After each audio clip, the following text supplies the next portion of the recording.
Hi, good evening. Welcome to the Billy Wilder Theater, the home of public programs for the UCLA Film and Television Archive. My name is Brendan Lucas, he, him, his, and I'm the Legacy Project Manager for the Outfest UCLA Legacy Project, which is the only program of its kind in the world dedicated to the preservation of LGBTQ moving images. We're a joint effort between Outfest, which is one of the oldest LGBTQ film festivals in the world, and I'm told it's the second longest continuously running film festival in Los Angeles, which is incredible. And between us and UCLA Film and Television Archive, our host for this evening, which houses the Legacy Collection, which is a repository of over 40,000 items that are safely housed at the archive's home in Santa Clarita. We're so proud to have tonight's Legacy Project screening of Something Special, a.k.a. Willy Millie, among an incredible new calendar of programming for October through December, which includes the Taiwan Biennial, a tribute to the distribution company Strand Releasing, which if any of you are fans of queer cinema, you will know.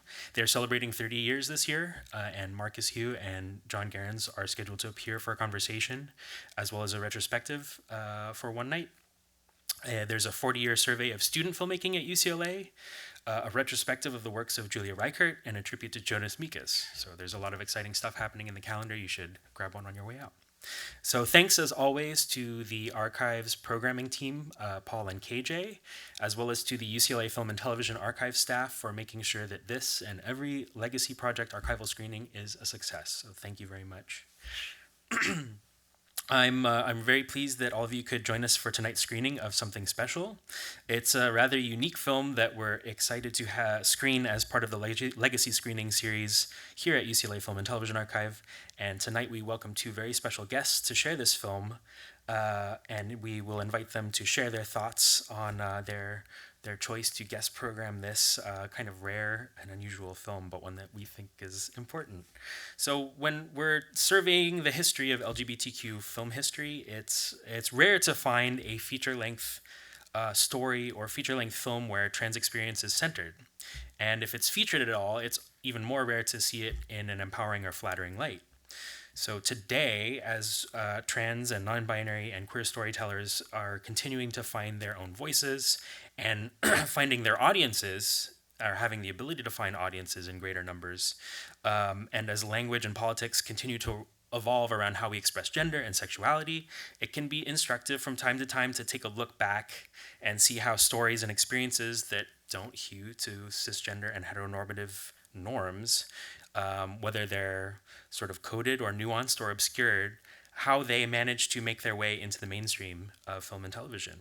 So I'm thrilled that with tonight's film and with the help of our guests, Jenni Olson and Rhys Ernst, we can sit down and start to unearth some of these traces of trans identity and desire, albeit through a somewhat fantastical device, as you'll see later tonight. So as Jenni and Rhys will explore, we might not always be satisfied by what we see when we're watching films from the past. But exploring the past can certainly be of help in directing what we want to see and how we want to be seen in the future. So a little bit about our guests tonight. Jenni Olson is a filmmaker and historian of LGBTQ cinema.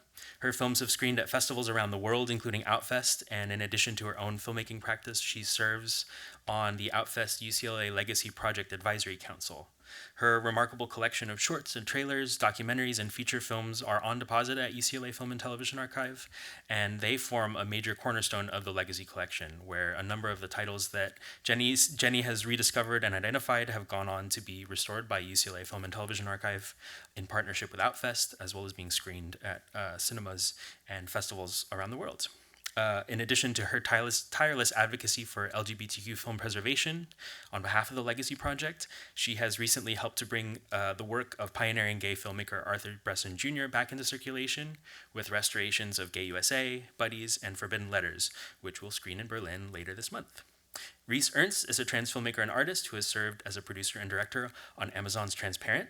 His documentary miniseries, We've Been Around, explores some of the forgotten and hidden histories of transgender pioneers, the movements they formed, and the often unacknowledged work that they contributed to trans liberation and the broader LGBTQ+ struggle. His most recent film, Adam, premiered at Sundance, and it screened with us at Outfest last July.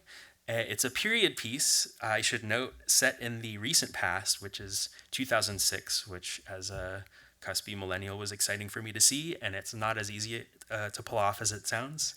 But Adam tells a coming-of-age story about a cisgender teenage boy who explores friendships and dating after he's mistaken for a trans man at a party. So to help introduce tonight's film and to introduce both our filmmaker and the film, are sort of our guest curators, please help me in welcoming to the stage Rhys Ernst and Jenni Olson.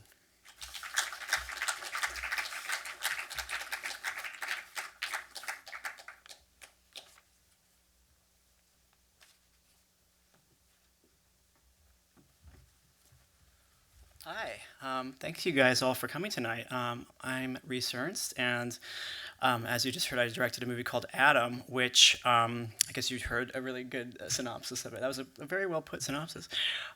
It's playing with this kind of gender deception trope or mistaken identity story that we've seen in films like Just One of the Guys and Ladybugs and Tootsie and going back to 12th Night.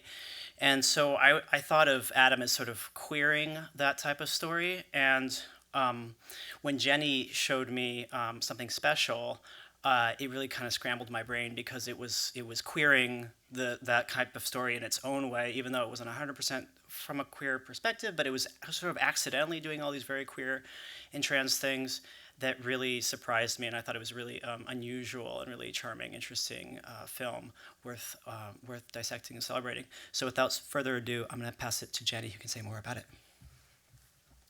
Thank you. Brendan, I loved your intro. So I bought the 35 millimeter print of Something Special about 20 years ago, and UCLA, the Legacy Project's been taking good care of it all these years. I'm very excited to share it with you. I was talking to someone out in the lobby that I saw this on TV. So it came out in 1986. It was released in theaters for a minute. And I like stumbled on it on TV in I think 1987 or so, and was just so riveted and taken with it. And as a film collector I guess it was in 1998, that I came across the print of it and was like, oh my God, I have to have that. So I'm excited for you to see it. Just a little bit of context. So it stars Pamela Adlon, who's amazing. I think this was actually her first role. Her name is Pamela Segal at the time. And we get Patty Duke as the mom, and John Glover as the dad, out gay actor John Glover. There's a great cameo by Seth Green, and a really great supporting cast. It was not well received by the critics in 1986. I was just reading the LA Times review, actually, which is this kind of schizophrenic, like, this is not a very good film, and then it kind of is like, well, actually, it's kind of good, and this is like, but it's not really very good, but it just like goes up and down. And then actually, it ends by comparing Pamela Adlon to Dustin Hoffman in Tootsie, and then ends up saying that it's surprisingly good, which is actually a really good description. and I think I just like to like set your expectations that like it is an imperfect film, and like you can go in with that and know that like it's not gonna 100% head in the direction that we want it to. And so just like knowing that, like enjoy it for what it is. And it's really a very fun film. Yeah, and then, well, actually, can I just ask before we start, I'm curious, how many of you have seen Rhys's film, Adam? Well, and so hardly anyone. Okay, you have to see it when it comes out on digital in the fall. Anyway, so we won't necessarily talk about it that much in relation to Adam, but we'll just have a fascinating conversation, no doubt, afterwards, and open it up to Q&A. It's always fun to do Q&A in LA because you people are so smart about the movies. Anyway, so enjoy the film, and we'll talk to you afterwards. Thank you. That was so amazing. So, I've seen this like a dozen times over the years, and it's like it just gets better. it does get better. This is my third time watching it. It's funnier and funnier every time. But literally, you're watching it and you're like, how does this exist? Like, how was this made in 1986? And what were they thinking? And why? Do you know? And like the layers of meaning and the layers of like how it seems so prescient in this way, and like or so the meaning. I mean, even like I don't know. I watched it the last time, like actually like a year ago. I showed it at the Quad, and even in the last year, I feel like its meaning has gotten more profound and poignant for me. I have two kids, and one of my kids came out to me like a couple months ago as non-binary, and obviously the world that we're living in, things are changing, and like the just the sense of the meaning of everything seems like radically different. I mean, certainly than it did when I saw this on TV in the late 80s and was relating to it as, some in my gender difference and queerness and butchness and I was particularly struck this time by the first scene when the dad is dropping him off at school and gives him the watch and has this like he's so like son, all that stuff, and how like it's so poignant to think of like particularly like a parent of a trans kid being like, go get him, son, like 100% supportive. And then all the like pronoun corrections, which are so like, what? Like that was a completely different thing in 1986. But it's like, so it's weird how resonant it is. Yeah, there's a lot of parts that feel really contemporary, like the line of "Why can't I be both?" At the doctor's, which is like, what did that line just happen in an '80s after-school special? That's incredible. I really like the line when, actually, it's before he, transitions or whatever. He's at the dance, and I guess Billy is like, boys have it made. I'm gonna go ask them to dance, and it's sort of like this, like I want to be a boy, but I also want to date a boy. Moment. When I first saw this movie, I was also reading Lou Sullivan's journals. Do you guys know Lou Sullivan? Lou Sullivan. He's was this gay trans man, sort of pioneer who in the 80s fought to transition when the medical establishment basically tried to prohibit him from transitioning because he wanted to date men because he identified as gay. And at the time, you had to become heterosexual if you were going to transition, kind of like what happens to Willy a little bit. Yeah. And Lou ended up finally, pushing through and everything. But I was at this point in his memoir of reading about how he was dating guys who were the guys he was dating, the cis guys, were kind of struggling with, but I'm not gay, but I have this queer thing with you, and then they would sort of freak out about it, and it would kind of push Lou backwards to kind of almost detransition and kind of go back to living as a woman temporarily, which is really weird to then be watching this and be like, oh my God, Willy just detransitioned out of being out of step with his milieu, not being able to accept like trans homoeroticism or something like that. So I kind of like to imagine that was just a temporary setback for Willy, and then in the sequel him and Alfie got to get together, and Alfie was able to accept himself as a gay man. Yes, as a gay man. Yeah, totally. They moved to San Francisco. Yeah, totally, and live happily ever after. And like, I know it is just mind blowing in that respect. I was like taking notes as we were watching. Oh, I wanted to say I was doing research on the various like reviews of the film at the time. One of the critics described Pamela Adlon as looking like a pint-sized Ralph Macchio. She was amazing. She's amazing in this. So it's great incredible to watch. Well, I was saying before, I'd seen just like movies like Just One of the Guys and other like 80s kind of mistaken identity, gender switch movies. But movies like that always felt much more kind of like male gazy. And like, I don't know if you guys have seen Just One of the Guys, but it's all kind of prurient, and it's sort of like the actress is really kind of conventionally attractive as before and after. And it's sort of, you can kind of feel that like there is like they're kind of playing that for like a male gaze sort of audience and for the kind of yucks of it all, but she's still kind of hot, so it's weird.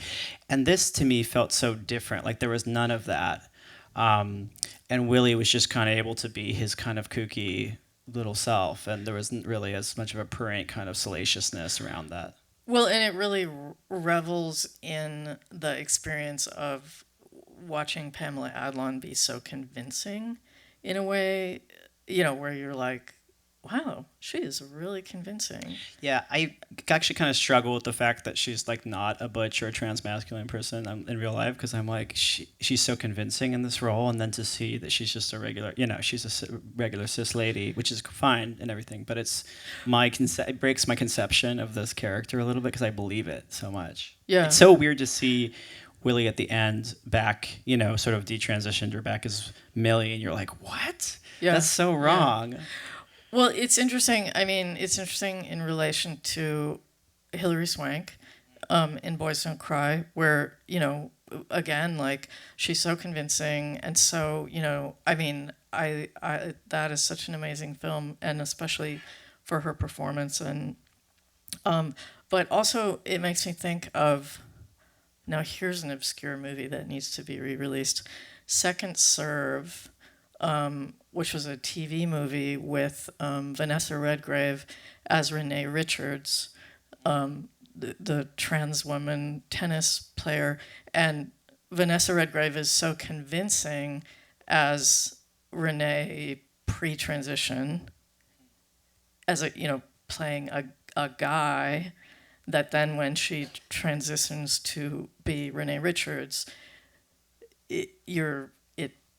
Renee Richards seems like she's less successfully transitioned, but the main point of that being that Vanessa Redgrave is so convincing as, I can't remember what her name was, what Renee's name was before she transitioned, but like so much of the pleasure of the performance is in how successful she is as an actress.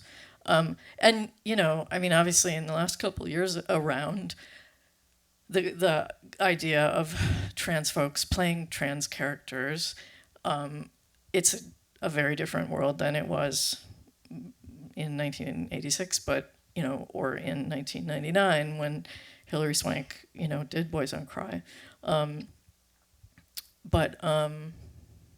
Sorry, I don't know where I was going with that.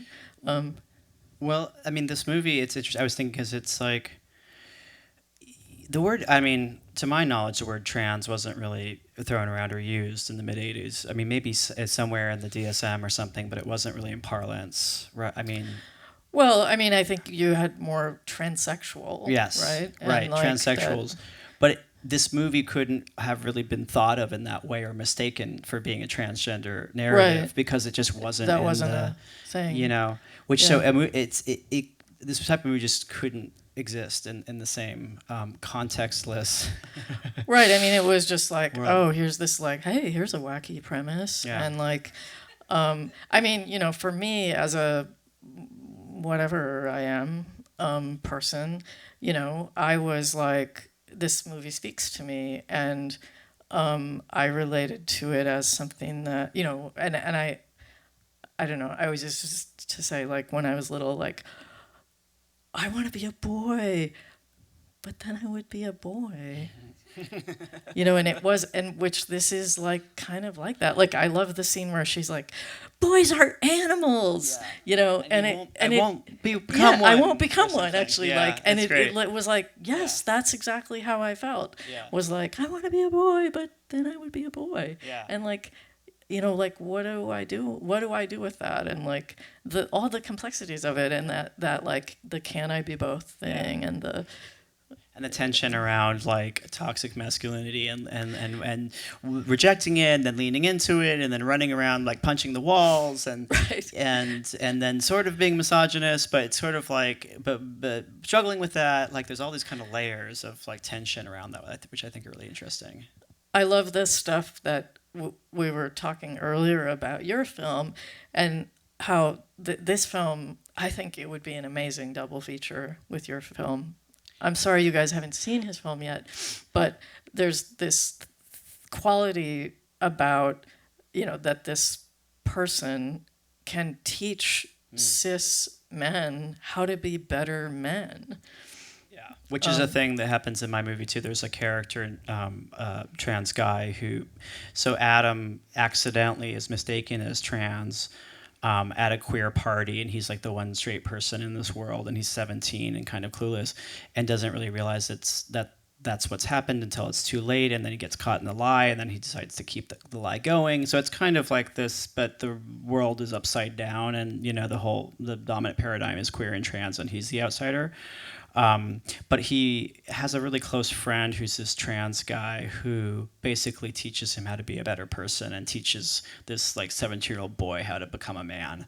And that's what like one of the, sort of aspects of the story I found so compelling when I first read it.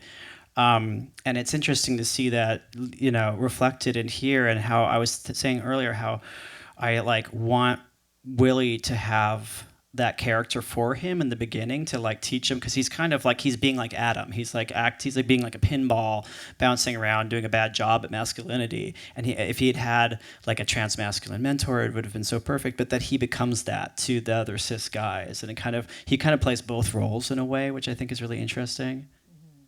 But yeah, there's a lot of weird parallels in my movie and this movie, I think. Yeah, I love also that it is it's this kind of critique of masculine, like here's the dad with his like crazy exaggerated, I guess you would say toxic masculinity, or just like the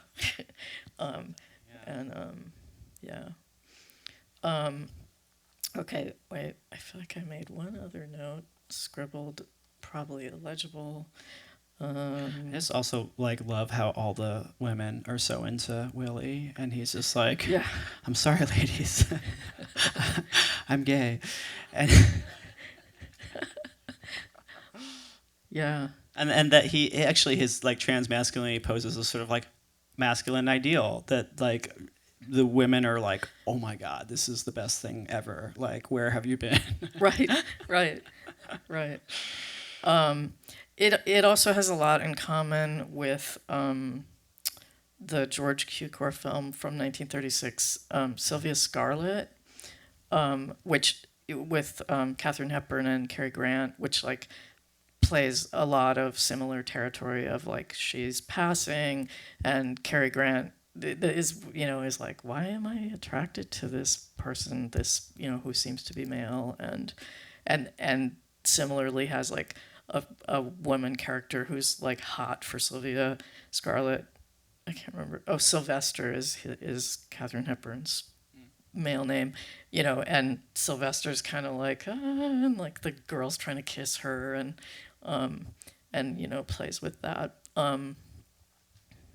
But I was also going to say that when I watched this last, I was watching it on the YouTube link, which has the different music at the opening, which is I actually really like the music in the other opening a lot, which I recommend. But in the YouTube file, it was playing ads every so often, and the ad that kept on coming up was like a Dove shampoo for men commercial, and it had a man and woman on a couch like talking about how like men's hair is different than women's, and that's why you need men's shampoo. And it was going into this whole like deep gender essentialist like shampoo ad that was interrupting Milli Willy. So it was really like blowing my mind.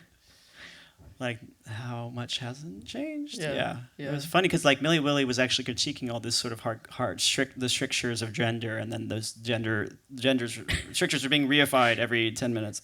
Yeah. Well, should we open it up?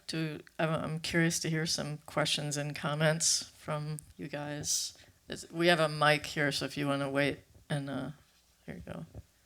Rhys, I liked your point about how in the 80s the awareness for the trans community was a little bit less, and that this was sort of made in absence of awareness, which it definitely feels like when you're watching it, it's like a guy who's like, I'm making a movie about how when you're a teenage girl, you just wish you were a dude because it's way better.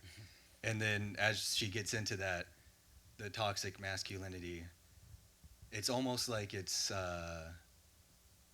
like to us watching, it's like, yeah, that's toxic masculinity. But to the director, to the film, it's like, this is what it takes to be a dude. If you're not up to it, can't be a dude. And in the end, you know, there is that sort of negative result where she goes back. But the movie has like that, like a weird, it is very masculine. It is very invested in what it means to be a man and what it means to be a woman in a way that it sort of trips over itself and disproves itself with the characters' motivations and their interactions and that type of thing. So I guess to me, there's a lot of conflict in the film itself, almost between what is wanting to be said by somebody who is outside of this bubble and what it's accidentally saying by somebody trying to comment on something they don't really know about. Maybe you guys have something more to say about that than I do. I do think that it's critiquing, that it's like setting up, that the dad in particular is a kind of straw man figure that we're meant to find, first in some ways laughable and then, see as a negative, someone who's so fixated on this rigid kind of gender. It's written by, I guess it's co-written by a guy and a woman, and I have a sense of it as, I don't know, I would say a feminist film, like in its critique, and that the film itself, is aware of itself as critiquing gender, it's also funny that it feels like a TV movie, but it was a theatrically released movie. One of the reviews of it actually talks about how it was an independently produced film. It wasn't like a studio film, and it's obviously not like the kind of independent film that you made. Like it's, it still feels like it's coming out of the industry in a way. But I mean, it is like a really interesting. It's an odd duck. It is. In terms of where it's coming from. I started to think when I watched it tonight that and I think you're getting at, it's like playing. It's kind of it plays with the tropes of gender, and it sort of leans into them, and it sort of critiques them, and it kind of endorses them, and it's kind of moving around. They're sort of swimming around in it a lot, and it kind of plays different sides of that argument, I think, kind of for humor and different reasons. But then ultimately when it, it's like Willy gains access to the kind of elite level of like gender performance with the like popular bully kids or whatever, and it's like hell. It's like he doesn't want to be there. It's like that's where this, if this is where this sort of gender road leads, like I don't want to be part of that. That's sort of to me how I take his sort of ejection, the hitting the eject button to some extent, that there's nowhere left to go. Like he kind of got to the top of the pyramid of the like gender hierarchy, and it sucks up there. Well, and then that he, the other layer that's so interesting is that he comes face to face with homophobia. Yeah, absolutely. And which is adjacent to the rigidity of gender norms, and is like, okay, now what? Now I have to go back to being a girl. Yeah, it's really interesting that like the world is like capacious enough, including the parents, for for transness, but not for gayness. Like it's like that's the deal breaker, which is I guess just says a lot about the 80s. I don't know. Well, but it says a lot about like that it is this like magical film. I mean, that whole thing of like you're just like, what? They're just like, okay, now he's a boy, and like, and then like they're so like it's like, and in the context of the film, it's a comedy, and so like all the pronoun corrections and stuff, and like it's all laughs, but it's serious underneath in this way that. Yeah. And that trickster Seth Green. Yeah.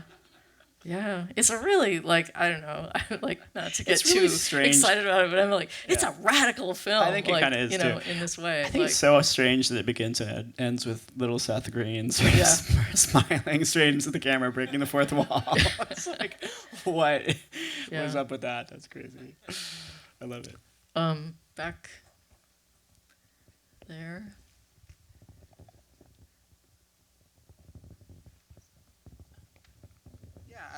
I recall you saying that it may have been like accidental in terms of like its queer sensibilities. And I'm just curious if you know the backstory about the project, because there was a lot of like Patty Duke and the like man-eater girl are like John Waters characters, kind of like they're just like these kind of out there, and maybe you can chalk that up to like being 80s kind of tropes in a way, or at least the teenage girl. But like Patty Duke was just like bouncing off the walls, like. And so it's just like interesting to hear if you knew anything about it in that way, or they just thought of it as like a Freaky Friday, and they were like, okay, we'll just do it like a version of Freaky Friday. And I know, I really would like to take the time to do more research on it, and I haven't, in terms of like the folks who made it. And I do remember when I first bought the film print 20 years ago and showed it at, I think I must have shown it in San Francisco at the Roxy, and I did talk to the producer, M. David Chilowich, at the time, and I don't remember what I got his permission to show it, and it's in my notes somewhere what he said. But I would be really particularly curious to track down the writers and see what they were thinking. It does kind of seem like there's a tiny queer bone in that body somewhere. You know what I mean? I feel like there's somebody somewhere on the chain that was influencing. There's a little bit. It's just too much to be total coincidence. I could be totally wrong. Yeah. But now that you mention it about the sort of John Watersy aspect of it all, I'm like, yeah, like, so over the top. That's yeah. I also love the earnestness of it. Like it has like an earnestness that actually reminds me a lot of Times Square. Do you know the 1980 film? Of course. I love that Times Square, also one of my favorite movies of all time, and which it's so earnest, and like you really have to, so earnest that it could. You're just like, what? Really? This is like totally cheesy, and like, but you just are like, okay, I'm gonna go with it, and like pretend that I'm. Especially like because it's a teen movie, and it's like, okay, like here we have this like kind of over the top, like the fight at the junkyard. That's like, oh, the thing with the, the tires over their shoulders is like totally fakey, right? It's like we're suspending our disbelief, and it's like, oh, ha, ha, ha, this is like a teenage, jokey, or not even teen, whatever. It's a kids movie, and like. But we're just like, let's just go there and like be earnest and be open-hearted. I love that about it. I think there's. I'm wondering if you guys would classify this as a feminist film, because I feel like it veers on the edge of it in a way. Like it is centered around a female perspective. It does critique masculinity and gender norms, but in the end she does revert back to being a girl, and she does that for a boy, which I feel like is what often goes wrong with films that are centered around the female perspective, is that it's all about like a boy or a man or whatever. But then there's also the side that you mentioned about how she realized how toxic masculinity can be, and how being a boy is like, she didn't feel comfortable in that anymore, so maybe it was her choice. Like, what do you guys think?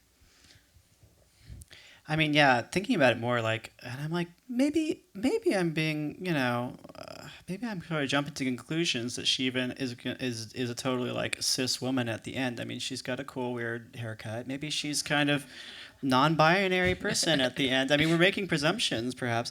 I don't know. I was thinking about how, again, like as you're talking about how like when Willy hits the apex of masculinity, it's all about saying shit and piss and like sit on it, and that's the peak of masculinity. So the more I think about it, the more I think it really is skewering all these things and is a feminist movie. I mean, imperfectly so, and very much of its era, and with the pitfalls of mid '80s, gender politics, I guess, but. I mean, I just have the sense of like the bulk of the film, is playing with all of this, and then, that it is just simply a function of like, how do we end a movie, and that it's like, oh, I know how we end a movie. This is how you end a movie. Like, this is how every movie ends, is like, the boy and the girl go off together, and I mean, it was great seeing it again and like remembering like that really only happens at the very end. Like, we get like, however long it is, we get 85 minutes, and then like 5 minutes of, like, that's pretty awesome. Whereas like Sylvia Scarlett is like, you only get like half of it, and then like the other half of it is like, okay, now they're all cis and straight, and everything's normal, and I don't know. So in it, yeah, I think it's pretty impressive. Anyway, I think I'll just jump on that same question, because I feel like it was very feminist from the sort of a fourth wave kind of perspective of let's almost like reward the more gentle male, the Alfie character with, I mean, it's a little bit over the top that he's, disabled in that way, he's like, so the opposite of the bully, like sort of the classic 97-pound weakling character. But it stands for, let's, I don't know, it's a very weird pastiche of different mixed up things, but it feels like more a critique of that toxic masculinity, and how even though it goes back to a heteronormative ending, it's sort of like a morality tale about a more gender balanced kind of society. That, I mean, I sort of read it that way from this sort of perspective looking back. And how they were trying to maybe mess with that a little bit. Does that make sense? Like, yeah, I mean, I think that the overall weight of the film is towards a critique of definitely. gender. And with regard to Eric Gurry's character, I think it is also, on the one hand, fantastic to see, the character with a disability as, so integrated into the film, and that's a part of the film. I think it's also seems a little problematic that then, in the end it's like, oh, no, actually here he's, he too is normalized in this way that just seems slightly problematic. Like, in a way that parallels the like, everything's all just sorted out now, back to normal, in a way that Back to being heterosexual, able-bodied, cisgender. in a way that like, just has a problematic quality to it anyway.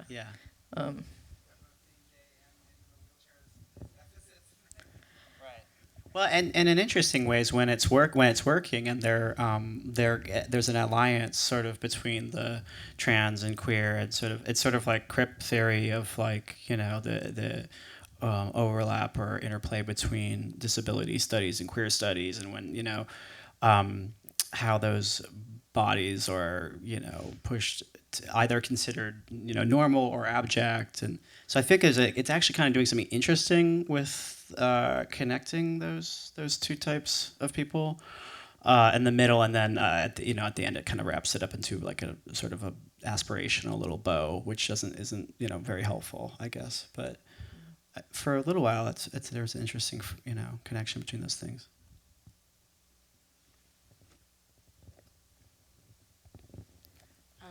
I thought it was really interesting how it seemed very self-aware. Some of the commentary that was in the movie, in particular the bit in the car where it was all about pay equity. I mean, literally, the dad's giving him a raise just because he had a change in gender. Yeah. And I also thought it was very interesting that I thought the most accepting character of the transition was the child. The Seth Green character. Yeah. Actually, I also love the best friend, the girl, Steph, who is such an ally. Well, I mean, and transamorous. I was wondering what her wish was actually, because I was like, is she wishing for this to happen because this is her secret wish? Actually, that was my new theory. But I mean, did you find it like I found it like quite poignant that I don't know, I was just in this headspace about like all kinds of queerness and like that how powerful it is to see depictions of people being so unquestioning on her part. Yeah, loving, supportive. She just kind of adores him. Yeah, it's really sweet. And like a real friend. Yeah, and she's great. Her performance is great too. Yeah. Do you know anything about her, that actress? I don't. Yeah. Do you wanna? We kind of already talked about it, but two things I want to say. All the characters were so good. Like the dad, Stephanie, so that blew me away. I loved all those characters. The second thing is I don't think the ending's that big of a letdown because she's wearing pants to a dance. So there is part of that gender, right? They did that on purpose. I feel got like one dangly earring or something. Right. Yeah. So just want to bring that up. Yeah, they could be non-binary. They could be. It's true. They could be I think decades they might be. ahead on the non-binary thing. I'm glad that you brought that up because it is that and that they specifically shoot it like that. That's like here's this like pan up and you're like, okay, there's someone here wearing pants. And then it's like, okay, they become more feminine pants as it pans up. Maybe it really is Millie Willy being both or neither, because that's like what that character's stated desire was in the first, and then the first act or whatever, the beginning of the second act. So maybe that is what I mean. This is getting we're really jumping out here, but I'm kind of on board with that reading. I'll go Why with not? that. Let's have it all. Yeah. In the middle, there was someone. Yeah.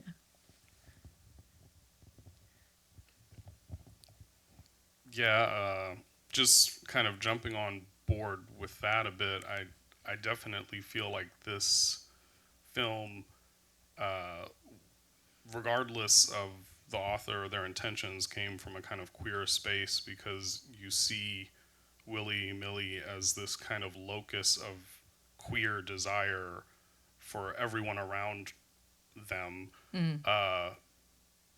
Both, I'd say, as a male, but then also then later as a female that has this kind of ambiguous presentation, and it's interesting to see the sort of homosocial spaces where with her friend Steph, they go to bed together as two females where there's already a sort of latent kind of energy to that, and an energy to the scene where her friend is kind of primping her and trying to prepare her for go out and get them kind of thing. There's something of a latent sexual energy in that between two females, cisgendered, straight, whatever, and then even and then later as Willy in a male space, the kind of latent sexuality there. So I feel like, and then for the parents too, it's kind of like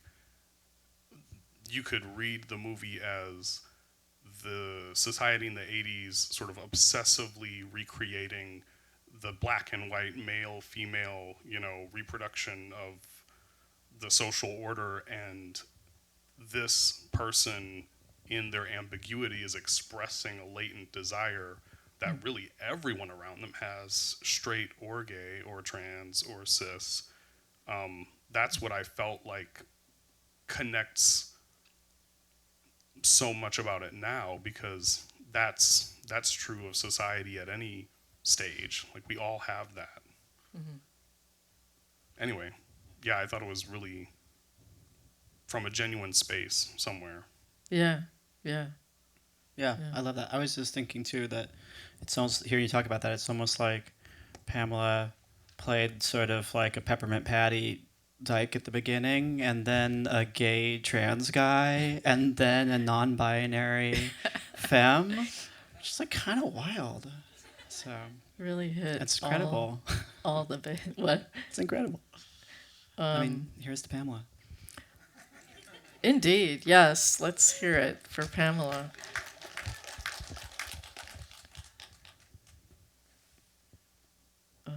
Where's the mic? There's a hand.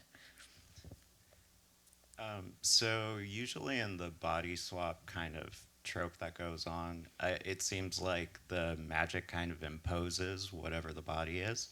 But with this one, what I found kind of fascinating was that it wasn't imposed so much as she was given the option. Because when she went to the doctor, they said, you have the opportunity to be both sexes. You have both organs going on. It's really just her choice to make in the end. And the ending, I see it kind of twofold, as a little bit of a letdown and a little bit kind of hopeful as people are kind of reading it, because she does get to choose the way that she expresses and performs whatever her gender preference is. She expresses it through her clothing, through her haircut, through the way that she presents herself. But it is kind of like, it creates a situation like a Pretty in Pink, where they just kind of create heteronormative coupling just because they just want to wrap things up in the end. And what I also found fascinating was it kind of created like a reverse Jane Eyre situation, because in Jane Eyre, the only way that she could be with the central male character is when he kind of denigrates himself down by being burned and disfigured.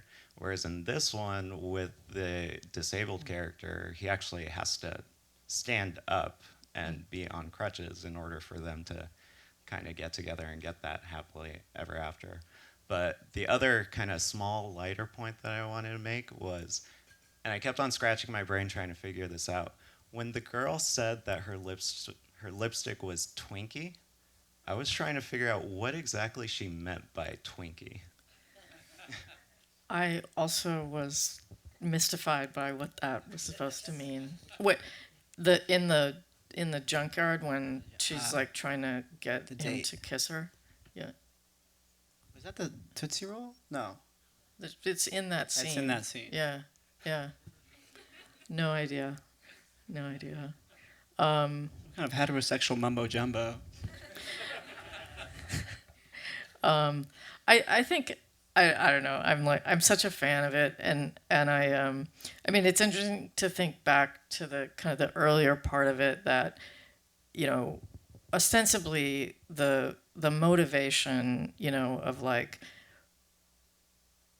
of Millie, is not gender dysphoria, it doesn't seem to be actually queerness per se. In fact, on the contrary, and like all of the stuff, all the sexuality stuff, as we've just talked about, like, she is pretty normative. And like,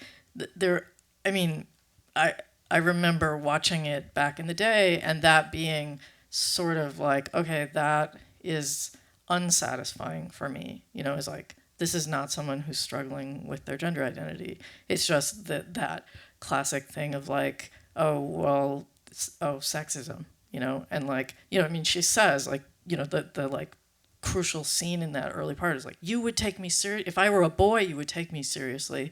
And like that is the motivating factor. In other words, like I am a straight cis girl, and like the only reason that I'm doing this is to be taken seriously. And that, you know, that is like, well, that's kind of boring to me. Like that's not queer at all. You know, in fact, that's just totally straight or whatever, conventional or and so then like, you know, in that context, it's like even more bizarre how weirdly identifiable the whole film is. Like, I don't know, but it's just so fascinating how a film made in 1986 can have all these things that we connect with today in such a way that just seems so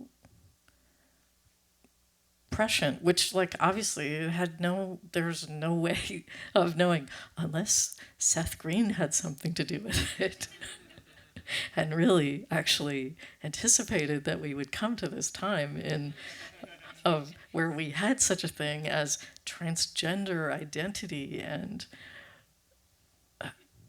pronouns and or, I don't know, that it's kind of incredible. Anyway, do we have time for one more question? I would say, anyone or out there, or we could wrap it up.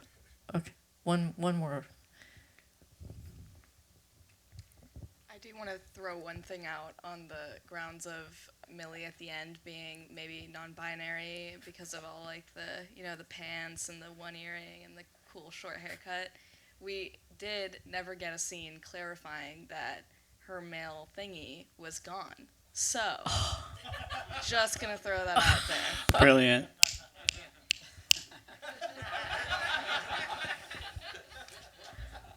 On that note, Wow. I just wanted to Thank say you. my corny reading is that because of the four kind of classical elements in the beginning and with the end of the film, Willy Millie represents kind of the divine androgyne in a single person. So that's my spacey alchemical read on it. But I like that too. that sounds good to me. could you tell us, Rhys, where can we catch Adam? Oh, Out of so curiosity? it's already played in theaters here and moved on, but it's gonna come out on streaming, and I don't know exactly when, like probably November, early December, but it'll be like, you know, widely publicized, I think. So just keep an eye out, and you can also follow like Adam the film on various social media. And Jenny, anything you want to tell us about that you've been working on? Well, just that now I will be working on seeing if I can get someone to do a digital release of something special somehow. And then, you know, let's look forward to a double feature of Yes. Adam and something special. Yeah. Well, Rhys, Jenny, thank you both so much, and thank you for bringing this incredible film. It's been a treat. Thank you. Thank Thanks for you. coming.